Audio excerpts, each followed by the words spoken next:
Hello, it's the 7th of August, and I wanted to add to the comments about the video that I just posted about HB 1222, which is huge. So, if you understand what you heard and you have the documents that I have, it all makes sense.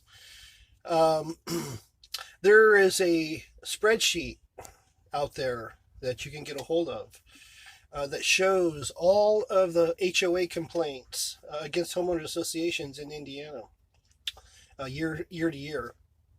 It shows how many were opened, how many are closed, um, how many were resolved, and what the resolution was, and when it was resolved. And I've posted in previous comments and other communications that in 15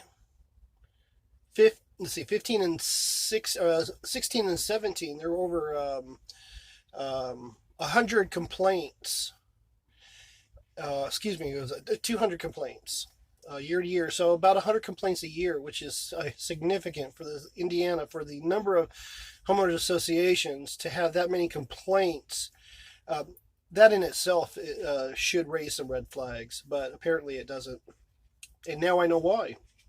Well, so if you look at that spreadsheet, you're going to find out that in any given year, over 100 complaints, and either anywhere from 0 to 1 to 2 are ever resolved and the rest are closed.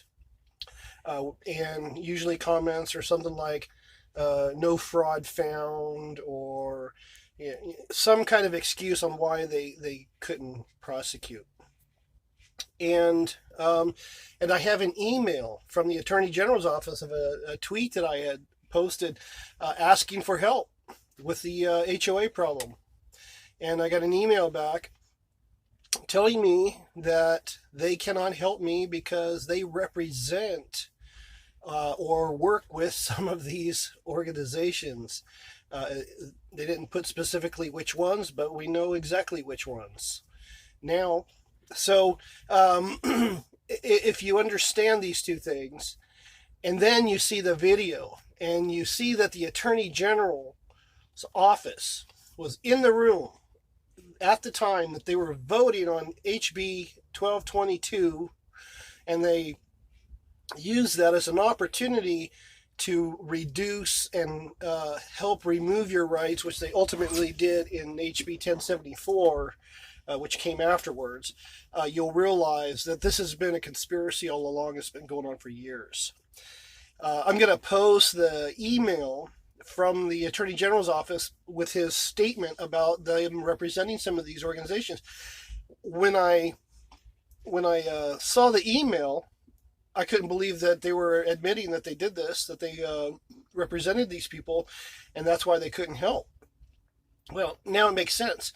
The Attorney General's office, not only are they neutered, but they're actually part of the problem. We need reform in this state, and it needs to go all the way to the top, because this is a huge problem. So I will post documents to this video later on showing the additional evidence about the Attorney General. I'll post a copy of my original complaint. I'll post a copy of the CVS file, the spreadsheet showing the complaints.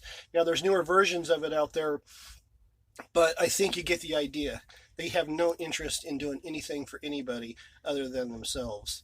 So stand by, and can't believe it. You guys need to contact your congressman and ask them why they voted for this stuff. This is insanity.